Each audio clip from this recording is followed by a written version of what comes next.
Should I check it and find out? It's recording.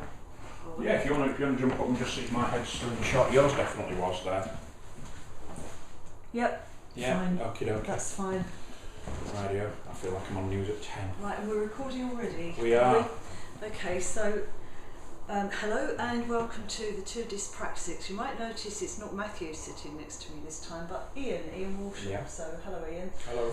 And the plan is Matthew has left me to my own devices basically to come and talk to Ian, who is also dyspraxic and also a hypnotherapist, about how dyspraxia has affected him. So hello, Ian. Hello, Barbara. Hello, world. Yeah, hello, fellow dyspraxics and others. Right. So really the first thing I wanted to ask you was, how has dyspraxia affected you, would you say? Oh, that was a tough question because it affects me every day. But I think one of the things that you said to me was about when I was growing up, and I was telling you earlier about kind of some of the things that I'd experienced when I was growing up, such as not being able to use keys in doors and having to carry a 6-inch nail in my pocket in order to put through a little hole on the key to turn it in the lock and things like that. That's how it used to affect me as a child, that and my handwriting. And my handwriting still does affect me day to day, but I use a computer more than anything now, so everything's kind of more or less typed. But I think the biggest impact dyspraxia has on me day to day is multitasking and organising things. I'm quite disorganised and I will become confused quite quickly if I have to concentrate on more than one thing at once. Right. So if I'm working, go on, sorry. Yeah, no, I can understand that totally, because it sounds very, very similar to my own experience. But something I'm really interested in is what you've managed to achieve, and that's, the positive aspects of. Well, I wasn't diagnosed as dyspraxic till I was 40, but I knew that I knew there was something different about me. I knew there was something kind of wrong. Whether that's the right word or not, I don't know. And I kept trying to find the answer to it. But I've always found that if I really, really set my mind to something, if I really want something and focus on it hard enough, I will always achieve it. So I set my mind on, when I was 17 years old, I set my mind on becoming a police officer. And I pushed and pushed and pushed and physically trained and got the right qualifications for it and wrote all the letters for it and pushed to a degree where not only was I accepted into the police, but I had 2 different police forces fighting over which one got me. Wow. Because of course, as people realise, or maybe don't realise, who are watching this, dyspraxic people aren't thick. We're intelligent. I'm intelligent, you're intelligent, Matthew's intelligent, and so is just about everybody who's watching this, I would imagine. We're not thick, we just think differently and we react differently and interact with the world a little bit differently. So I pushed and pushed and pushed and got into the police. I did really well in police training school. I did really well in my career initially, because there's an awful lot of support initially. When you're training to do something, there's an awful lot of support. I think where dyspraxia really hit me when I was in the police was in relation to organising things. When I had to do very complex court files, when I had to hand paperwork into certain deadlines and things like that, I would procrastinate and procrastinate and procrastinate. I understand procrastination. Yeah, it would get me into an awful lot of trouble. And so what I did consequently was I moved around a lot. So I not only worked in Yorkshire, but I worked in London, and moved around and tried to kind of manoeuvre myself into jobs where I didn't have an awful lot of paperwork to do. Yeah. Unfortunately, I manoeuvred myself into a job where I had an awful lot of running to do, which running, for me anyway, as a dyspraxic, is quite an awkward behaviour. Yeah. And I had lots of time running to do, but still I got through it and did it. What else have I achieved? I became quite an accomplished dog trainer. I'm still the only British person ever to have competed out in Europe and be ranked against the Dutch police and the military, and in relation to dog training, which involved quite a lot of coordination. It involved me speaking Dutch. It involved me teaching my dog a system and a pattern which is very, very complex. So what I did was I kind of put my Dutch dog trainer's head on for that time and did that. run a successful hypnotherapy business. I drive, which I understand is a big concern for some parents of dyspraxics. It's a big concern for me, but not in that respect. It's because we can drive. There is absolutely nothing at all to stop us. It's just as long as we're not limited or limit ourselves in driving. I mean, I'm a very good driver, I think. I was not only trained by a private training school and my dad, but I was trained by the police to drive. The only thing that I ever asked the police not to do was to get me to do a running commentary at the same time as I drove, because that they didn't realise that I was dyspraxic at the time, and neither did I. But to me, that would cause me to kind of phase out. It would be sensory overload, and then I think we were talking about this earlier, that when as a dyspraxic you go into sensory overload, and I certainly do anyway. I just kind of shut down. Right, okay, I need to recenter myself again, and get up and moving again. So yeah, I became quite an accomplished dog trainer. If you search for my name on YouTube, you'll find videos of me working one of my dogs out in Holland. What else have I done? I run a successful hypnotherapy business. I become a little bit of a sought after trainer now. I go into environments and I teach other people how to do hypnotherapy, how to get people to lose weight, how to get people to stop smoking. And I'm looking at developing some more things in relation to that and becoming more of a kind of a household name in relation to hypnotherapy and relaxation. So I kind of, as soon as I put my spotlight on it, I do it. Exactly, that's something I feel really strongly about, because I hate to see people being limited through something that's basically a lack of understanding of dyspraxia, because we can do absolutely anything we put our minds to. I agree, but I think the big problem I've found is that I've found more things I can't do since I was diagnosed than before I was diagnosed. Yeah. It's like, oh, I've read that this is hard for dyspraxics, I've read that that's hard for it, I've read that I should struggle with this, and I kind of go into a situation now expecting to struggle. Yeah. Whereas what I used to do before was, I want this, so I'm really going to go for it. Yeah.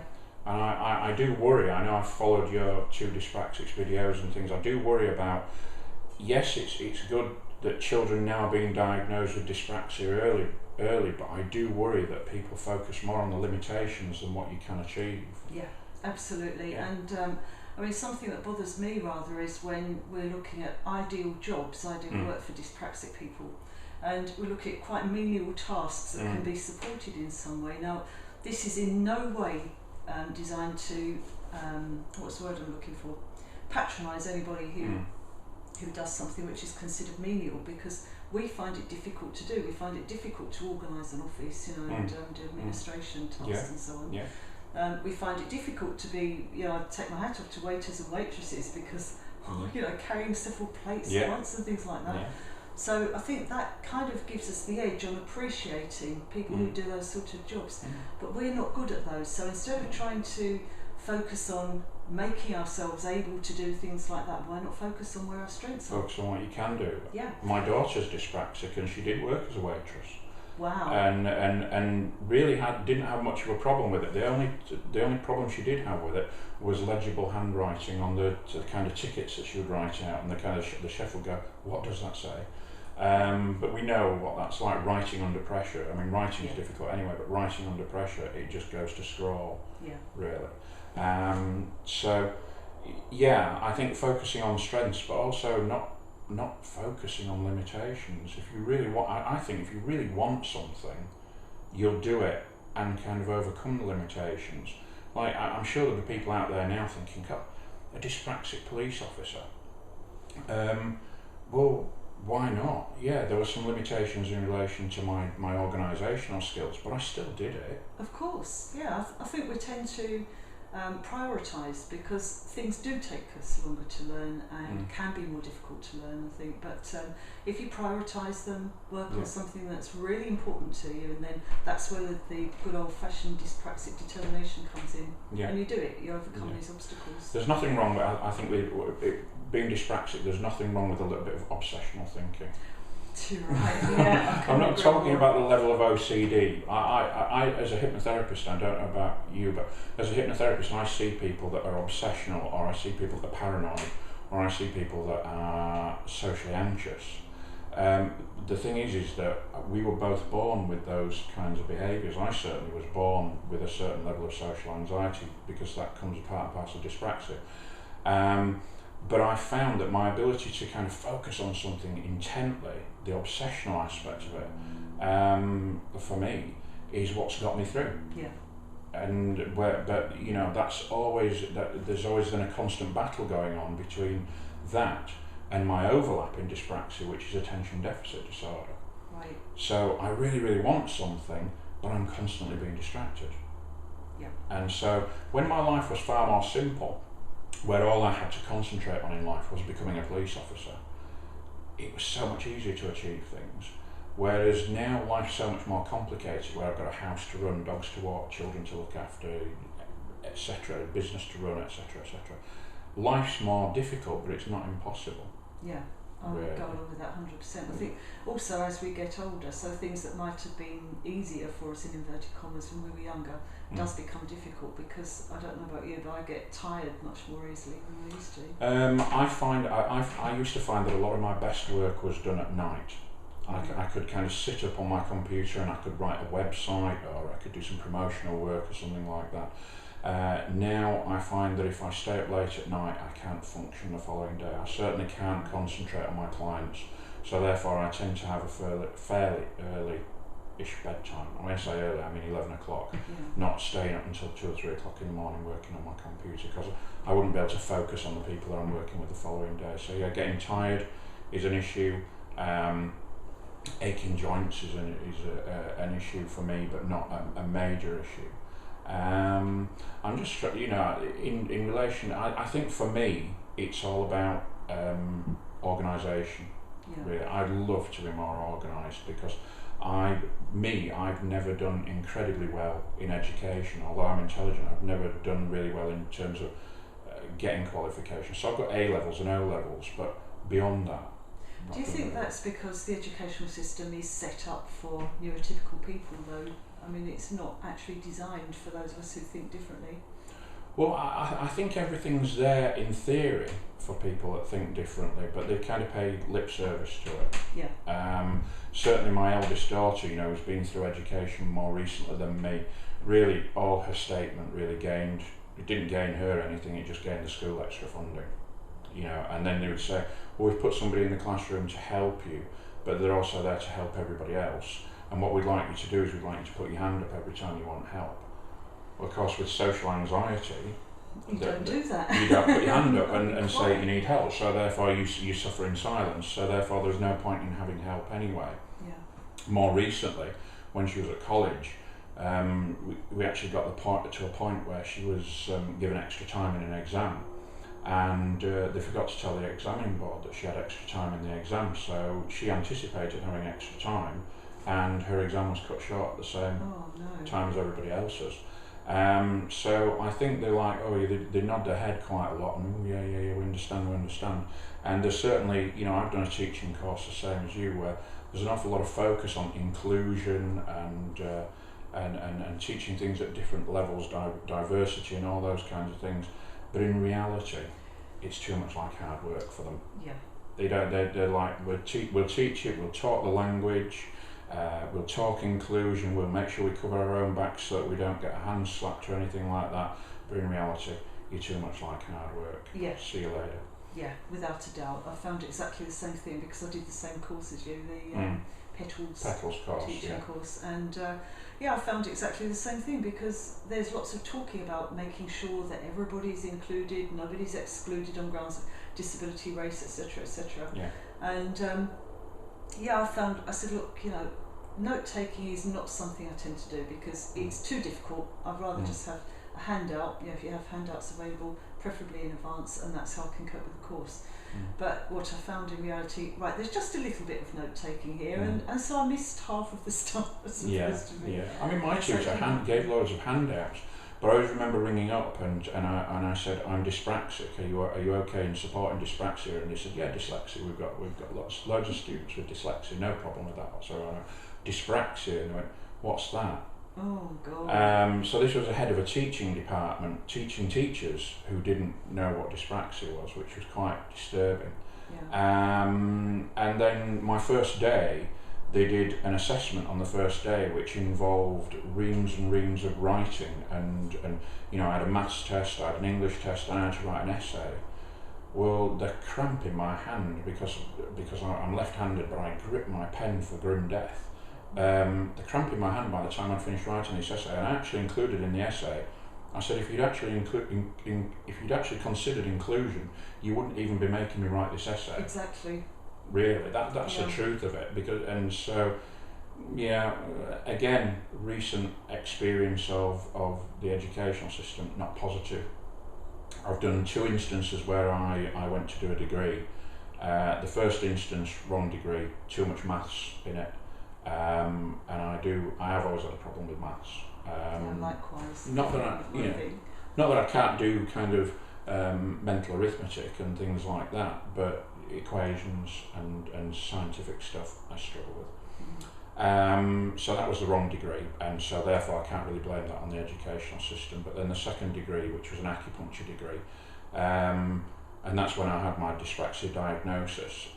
Again, it was kind of, oh yeah, dyspraxia, yeah, we'll kind of support you, but there was no support forthcoming. It was just like, you know, you've not handed this essay in on time, why not? You do realise that you lost a third of your marks, don't you? And it was like, right, okay, we appreciate your dyspraxic. What are you struggling with? What are you not clear on? I think which is what I would have liked as a dyspraxic, but sadly it's not what you get. Yeah. Really, I think that's perhaps what you would have noticed. Yeah. I mean, as I say, I watched the 2 Dyspraxics videos, and I think I'm sure that they must be watched quite a lot by parents of dyspraxic children. Well, I hope so, because it presents. I mean, I know we mess about a lot. You've probably noticed, Matthew and I. But I'm a bit more serious, aren't I? You are a bit on more camera. Serious. We haven't got any outtakes, so I do apologise profusely. It's all Ian's fault. Yeah, I'm sweating a bit though. I must be nervous. It's Barbara, she's making me nervous. Don't be nervous, it's all fine. Yeah, don't be nervous, but Barbara's a trained masseur. Don't go. It's entirely the wrong impression. I completely lost my thread now. I was going to say something really serious, but I'm not geared up for serious, really. Yeah, well, we're talking about parents, weren't we, with dyspraxic children watching it and worrying. Yeah. Worrying. I think to some degree, my parents never knew. So I then had I was the youngest of 5 children, 4 of them not dyspraxic to my knowledge, and I was a big shock to them. I was like, why are you talking really slowly, you know? And they would take the mickey out of me, and my brothers and sisters would take the mickey out of me. Why are you cack-handed, which was I would get. Why are you left-handed? Why is everybody else right-handed? Why are you crying all the time? Because I used to be quite emotional, and I was obviously kind of disturbed. I was kind of disturbed a lot of the time because I wasn't functioning well within. And frustration. Yeah, as well, frustration. child. So, yeah, I was over emotional. So why are you crying all the time? Oh, you're a crybaby. And so I think one of the biggest the big backlash for me when I did get my diagnosis was like, if only they'd have all known. Would they have actually treated me the same way if they'd have all known? I think I really understand where you're coming from, because I wasn't diagnosed until about 3 years ago. Although I did know I was dyspraxic for about 17 years before that, because thanks to my eldest son being diagnosed as dyspraxic, and I sort of went through the checklist and recognised myself on just about every point there was. But and I've lost my thread again. How many times has this happened today? I have this effect on people. Thank you. I have this effect on people.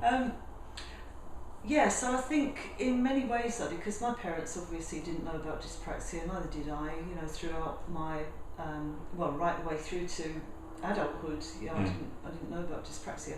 So I think that I'm very fortunate in that respect, because it means, although I had a hellish time at school, it was really hard going, but in retrospect, I think the fact that we didn't know about dyspraxia meant that I didn't have those limitations put on me, so anything I wanted to do, I just went for it and did it, basically. Anything that I felt like I still don't ride a bike. I never did learn to ride a bike, but I think I just reached a point where I thought, well, how much do I really want this? Not that much, therefore. Well, if you don't want it, then you're not going to put any effort into it, and that's what I was saying, is that when I wanted something enough, I've always achieved it. And I think if you can bring a child up with that attitude, as opposed to focusing too much on the dyspraxia, if you want it, go out and get it. I'm not saying my children are like that, it's a source of increasing frustration. But what I'm saying is that's what I'm like. If I Yes. really want it, I'll go out and get it. So yeah, I do ride a bike. I used to have a skateboard. I as we were talking about earlier, you know, I attribute most of my ability now, rather than disability, to doing a lot of martial arts when I was a child. And we were talking about something called neuroplasticity, which I know I'm getting a little bit technical here, but it's the ability for the brain to rewire itself if it's damaged in any kind of a way, or even not damaged, but you want to learn something new. Yeah. And the thing is, if you want to do something as a dyspraxic, don't kind of sit down and go, I can't do that, I can't do it. Kind of challenge yourself. And so therefore, yeah, I did do a lot of martial arts.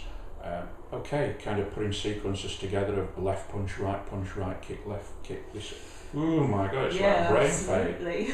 But more recently, to help with dyspraxic tendencies, I took up African drumming, for example. I was going to ask you about that because I think there's a few people, I know Matthew's interested to know how that went.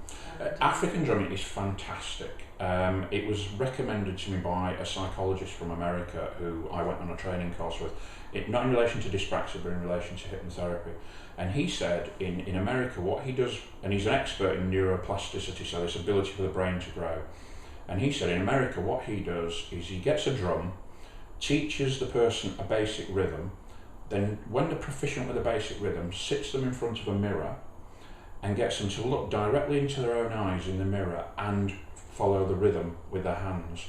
And he says the effect that it has is it works both sides of the brain simultaneously to the same degree, and it cross wires everything, so that what happens is the brain gets in a very, very confused state, and as it's in a confused state, it's starting to grow it's trying to make sense of the world at that moment in time. And so what I've found since I've been drumming is that what were very complex rhythms that when I first started out I would go into sensory overload and kind of shut down. This is too much information for me, and I would be like, I can't do it. I can now do very easily. Right. And then I'm not saying I'm incredibly proficient at it yet, but I did find myself a few weeks ago in a lesson with my teacher where I was following a really, really complex rhythm, and my hands were following the rhythm and I was making all the correct noises, but I wasn't actually having to think about what I was doing. Right. And this is the same thing as driving, for example. What makes a really proficient driver is somebody who's not having to think about driving. They're doing it unconsciously. And so therefore I was drumming unconsciously. And the thing is that I think about martial arts, about drumming and stuff like that, is that you're not actually being tested against anybody else whilst you're doing it. So it's not like you're forming part of a team. You're not letting anybody down. You're literally pitting yourself against yourself. So there's no real great weight of expectation. So I found that drumming has been a real incredible mental exercise for me, which has had a big effect on me. And also what it kind of leads me into is I always remember years and years ago when I was a kid, I used to have a friend who was my girlfriend, was a ballroom dancing champion. And I used to go down this ballroom all the time, and there was this little girl that used to go down there for lessons, and she had Down syndrome. And she said this little girl with Down syndrome used to have ballroom dancing lessons, and of course you would think, oh, cute little girl, with Down syndrome, ballroom dancing lessons. You know, how effective can it be? But what they actually found with that little girl is that as a result of ballroom dancing lessons, she came on in leaps and bounds for the rest of her life. And it's all about, I think for us, dyslexia, dyspraxia, any kind of mental or brain wiring related issue, that as soon as you start learning something where you have to be aware of the position of your body in space, it has a dramatic effect. Yeah. So I always give this advice to parents of dyspraxic children now, is get them out there doing something where there's no weight of expectation, they don't have to form part of a team, and they can and they have to become aware of their body in space. Yeah. Really. And so for me martial arts was good. I know for other people gymnastics has been good, ballroom dancing. African drumming, because you just get one drum and you've just got to make 3 different noises with it and string them all together, so it's not incredibly complex. Initially it can be simple as you want, or anything like that. I think these are all things which people tend to shy away from because they have dyspraxia, when it's actually something that can help them. Well, I think when I was a kid at school, when I used to think about all the musical instruments being dished out as a kid at school, all the kind of favourites in the school would all get the glockenspiels and the xylophones and all this, that and the other, and I used to be like the kid who would be like given the odd tambourine or the triangle or something like that, you know, thick kid, there you go, triangle. Yeah. But what I think about now is I think, well, actually what you should be doing is actually encouraging those children to follow complex patterns. Even, you know, musical rhythms and things like that. I was talking to a chap the other day and he didn't realise he was doing this. He was a Thai boxing instructor. He was also a hypnotherapist, and what he started doing now is something called toddler Thai. And he gets 2-year-old children and their mums into his Thai boxing gymnasium, and he has them doing lots of little kind of fun games, you know, just stepping on little coloured squares on the floor or walking along a line, and it makes it really fun for them. And I said, do you realise that if any of those children are dyspraxic, do you realise the massive impact you're having on their lives? And he went, no. And I said, well, you know, if there's more of this going on, this where they're having to wire the brain to follow patterns and to know where the left leg is and the right leg is and the left arm and the right arm and the body in space, the effect that you could have on these children from a very early age is profound. Yeah. Really. So I know we've covered an awful lot here, but really for me, you know, I think my diagnosis was a mixed blessing. Yeah, I would go along with that as far as mine is concerned too. Really, go on. But no, I was just going to say what you were saying about time. No, it's all right. Me too. Where you're coming from, and what you were saying about the Thai boxing instructor.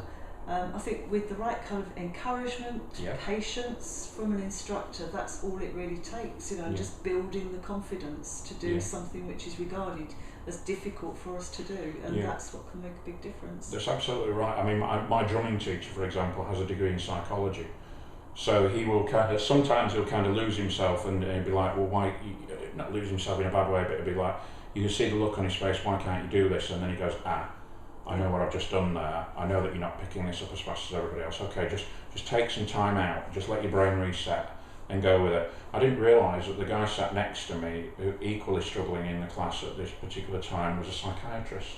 Oh, right. Yeah, he was having exactly the same trouble as me, but he was a psychiatrist, and, you know, all these PhDs and doctorates and this, that and the other, having exactly the same trouble. And I think what this guy had said to me from America, he says, you know, drumming's a great leveller. He said, you'll never, he said the reason he gets all his instructors to take up drumming is that he can get like 30 people in a room, he can bring a load of these African drums into a room and nobody knows how to play one. So you get these people that are incredibly proficient, and I think if we go back to school, you know, you think about all these children that are incredibly proficient at football and incredibly proficient at rugby or rounders or hockey or this and that, they've got incredible manual dexterity. You know, and then you've got these children that just they can't catch the ball, they can't hit the ball, they can't kick the ball or whatever. You give them all an African drum, they're all at the same level. Yeah. They all have the same musical instrument. There's no child stuck with a triangle and the favourite there with a glockenspiel or whatever. Yeah. It's a great leveller. And then what happens is with an African drum is that just playing the rhythm on your own actually doesn't mean anything with an African drum. It doesn't make music. In fact, when I'm practising, my wife goes, is that all you can play? Because it doesn't sound like anything. The only time an African drum sounds like anything is when you add another African drum into it. Yeah. And then you add another African drum into it, and they're all playing opposing rhythms, and they all match together. So what it actually does is it actually then teaches teamwork.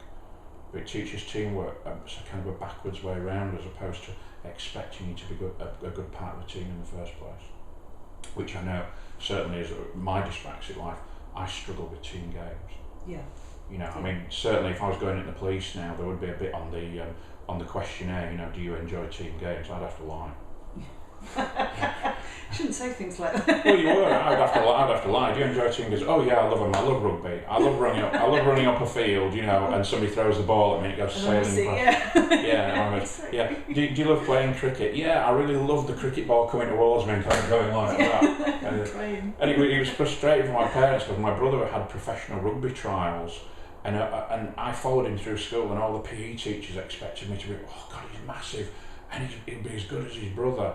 And they'd throw me the rugby ball at me, and I'd be like, kind of, oh, it's gone. And like, why can't you catch it, Walshaw, you idiot? You know, it's like, I don't know. It's excruciating. I remember those days so well. I was the kid that, you know, the football would land directly in front of the goal, and I'd be there, and I'd run up to kick it. And for some weird reason, it would go behind me. Yeah, it's almost as though it develops a mind of its own. It's going to go its own way, no matter what. It's like your foot comes off or something like that. It's unbelievable. But yeah, so yeah, school school was a nightmare for me. Team games were a nightmare for me.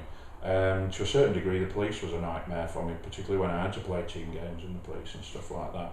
Yeah, and you said earlier on when we were talking about the writing that you had writing, we used to do. We didn't have taped interviews, so I used to have to.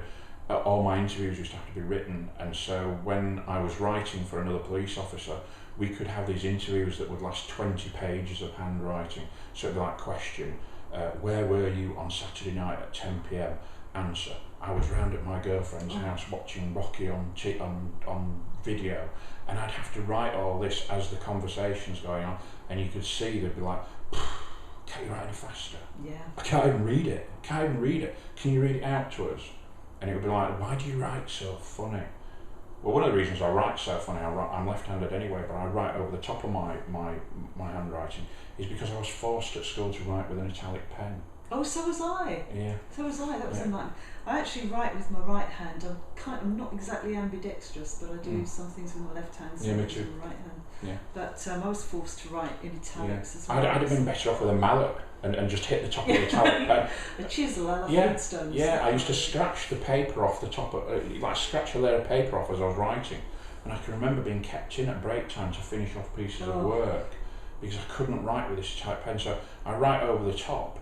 And people, why do you write so funny? Well, my answer, because before I was dyspraxic, I used to say, if I broke all your fingers, you'd write like that as well. I'm kind of big enough to back that up, kind of thing. Yeah. But yeah, you'd write really funny if I broke all your fingers. But yeah, that kind of school nightmare. So you're right, saying about writing, massive court files and things that would all have to be handwritten in that day, as opposed to using computers. And it was kind of, well, you either sink or swim. You write it or get out the job. And they used to have a joke in the police, I don't know if they still do it, they used to say, if you can't take a joke, don't join the job. Really. So you'd be like, oh, it's so hard to do this. And well, if you can't take a joke, don't join the job. Yeah. Get out. That would be their attitude in that day. I'm sure you better take them to some kind of tribunal today for saying that. But that was the attitude. And so therefore, you're asked to write. You're asked to write at a certain speed, write at a certain speed. You're asked to prepare court files, prepare the court file. If you can't do it, get out. Well, of course, when you're pushed to do something like that and you want to keep your job and all the kind of lifestyle that goes with it, you'll find a way because we're incredibly resourceful. Yeah. We have to be resourceful, otherwise we won't function through life.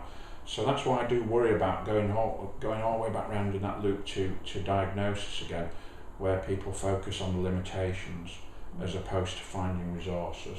Yeah. I think there has to be, the people who are watching, there has to be a focus on get this child to be as inventive and creative and resourceful as possible. Absolutely, and encouraging creativity is essential rather than I've found in the past, stop daydreaming, and that's so awful because we need to encourage the creativity and not stamp on it. Which I think is another potential problem. Well, stop daydreaming, and there is all that whole psychology thing. I don't know if you've ever where they talk about it, particularly in hypnotherapy, where they talk about children are daydreaming, looking up at or being asked to spell something, and they go like, Walshaw, spell elephant, and the child kind of, the answer isn't on the ceiling. Well, of course, there's this whole thing called the spelling model, where actually, if you want to spell something effectively, you should be able to visualise it. And a child, or any adult, if they're going to spell effectively, will automatically look up at the ceiling. Yeah. But they're actually discouraged. Children are discouraged from looking up at the ceiling at school, because it's considered disrespectful. So like daydreaming, considering what a wonderful life they might have, or anything like that, might actually be discouraged. And I certainly know, as a hypnotherapist, I work with a lot of children who've had cognitive behavioural therapy, and it really does worry me where cognitive behavioural therapists get children to write diaries at the end of the day of just what a bad day they've had. Oh, no. Yes. Yeah. So write a diary telling us how bad a day you've had, how many panic attacks you had, how many times you felt socially excluded, how many times you felt really miserable, you felt like you could cry. Finish your day off by revivifying all these really crappy times during your day.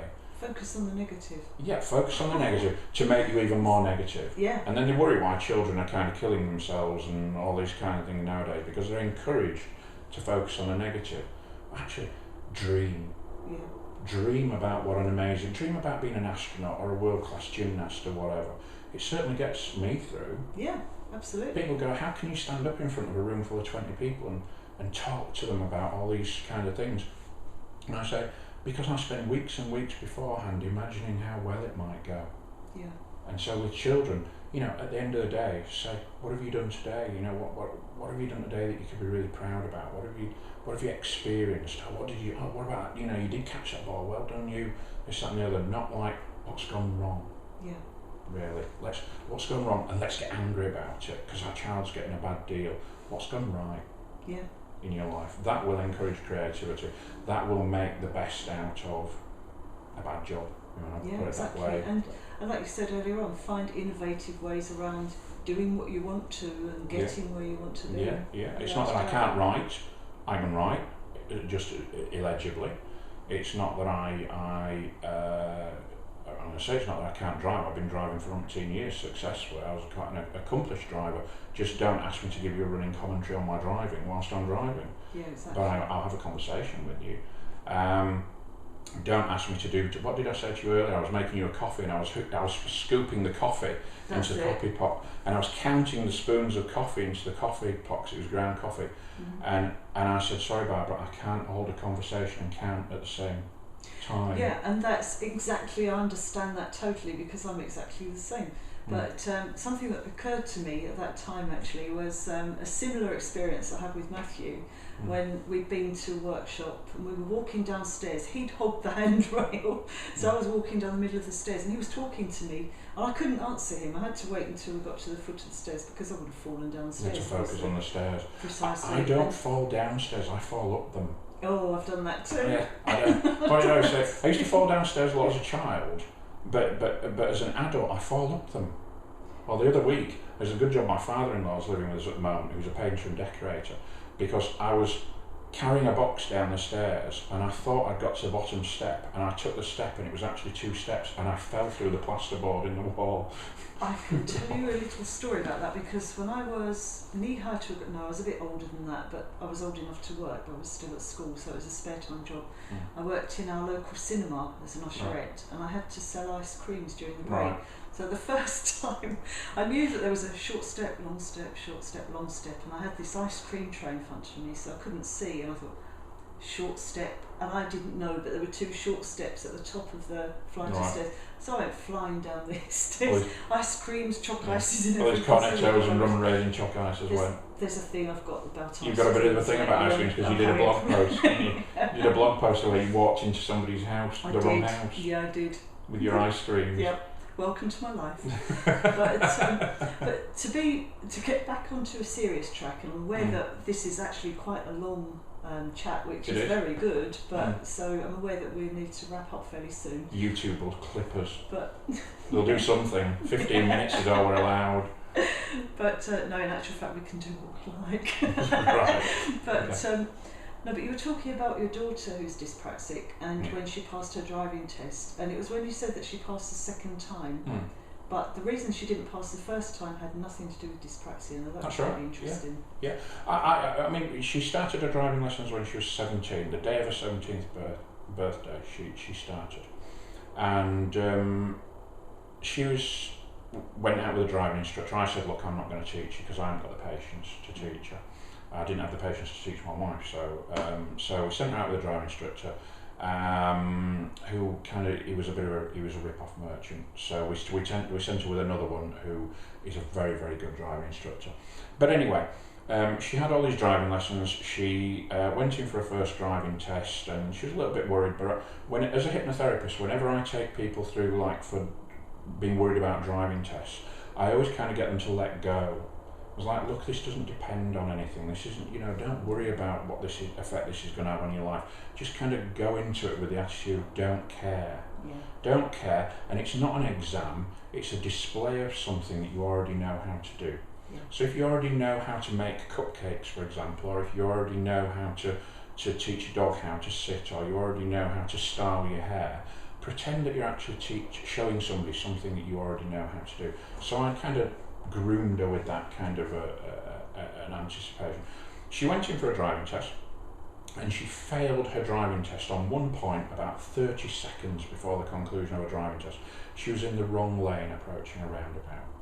I did that today on the way here, so that, that's something that happens when you drive. I said to her at the end of it, I said, look, if I drive into York or Leeds right now, at some stage I will be in the wrong lane. Don't worry about it. In that time, we got her a little car, and I supervised. It was the first time I'd ever supervised her driving, and I knew from that point she was a good driver. Dyspraxia, nothing to do with it or anything like that. There were little things that she did, little things in relation to making sure she was in the right gear or whatever, but that just came through in experience. And I just said to her, look, you're a good driver. Don't worry about it. You're a good driver. Just go into it and just pretend that you're showing them something that you can already do. She went in for a driving test and passed it, and the driving examiner said, I have no idea why you didn't pass it the first time. You're a very good driver. Now, the thing that I would have to say about my daughter is that she's actually more profoundly dyspraxic than me. Mm-hmm. It affects her life in more ways than it's ever affected me. I think that she's not as driving as me in terms of I will fight and fight and fight for what I want, and she's more like well, it's a little bit too hard, and so therefore I'll kind of give up. And I would have to attribute part of that to an early diagnosis. Yeah. It's kind of, I'm dyspraxic, I can't do it. Whereas I've always been like, well, I'm going to do it just to spite you. Yes. Really, particularly with the police, I remember children from quite well-to-do families who wanted to join the police, and they're like, you'll never get in the police. And I'm like, I'm going to do it just to spite you. And I did. I got in the police, and they didn't, so sometimes you might have to dig deep to find a motivator. It may well be something, and it may well be you want more money, you might want a better relationship, you might want a house or a particular car or a certain lifestyle, I want to go on holiday somewhere. But if you find your motivator, then you'll get what you want. Most definitely. Yeah. Well, I remember when I was a youngster, I used to have words like obstinate, stubborn, bloody-minded. Yeah, barrack room lawyer was called. An opinion on everything, Walshaw. Yeah. You've got an opinion on everything. But yeah. But certainly as far as driving is concerned, at least dyspraxia doesn't have to hold you back. It really doesn't. And my son, my dyspraxic son, I've got 3 sons, one of them's dyspraxic, passed his driving test the first attempt, and he's a very, very good driver. Yeah, I think, if parents get told their child's going to struggle with learning to drive, then that's going to be a big worry for a parent. What I can remember about learning to drive was at 17 when my dad took me out, and he told me to turn left and I turned right, and he was getting exasperated with me. I gave up. Then when I joined the police and I could afford my own driving lessons, I paid a professional to teach me how to drive. He taught me how to pass my driving test, and I also then, when I became confident, started driving lessons again with my dad. And I kind of matured into my driving. And I think in the same way I kind of matured into my education. There are things that I could do in a physics class, say at 18 years old, that I couldn't do when I was 15 years old. Yeah. Equations that I couldn't work out at 15, but I could work them out at 18. So I kind of, for me it was like, well, let's defer it for 2 years until my brain catches up. But when I was in the police, they were, before I left, because I was injured on duty, they were saying, well, I think we should be looking at an advanced driving course where you're a good driver. So if a dyspraxic can't drive, why am I being recommended for advanced driving courses? Well, exactly. Really? Yeah, so I think, it's been a fascinating chat. So yeah, to chop the hind leg off a donkey. Well, I know the feeling, you're not alone, don't worry. But no, I think the long and the short of it really is don't limit yourself and don't allow anybody else to limit you. I think we both agree with that 100%. Yeah, absolutely. And focus on the positives Yeah. Not negatives. Regardless, even if a professional, even if your child's quite miserable about being dyspraxic, if a professional tells you to focus on the negatives, chuck that out, chuck that idea out, focus on the positives. Yes. And hypnotherapy can help, and there's a very good hypnotherapist in the north, and there's another one in the south. Yeah, one in the north, one in the south. Yeah. Well, you can't get anyone more specialist on dyspraxia than a dyspraxic, can you? Put it there, Ian. Yeah. Well, thank you very much indeed. You. It's been lovely to chat with you. Cheers. So thank you and goodbye. Bye. Right, let's turn this bugger off. I hope it's recording.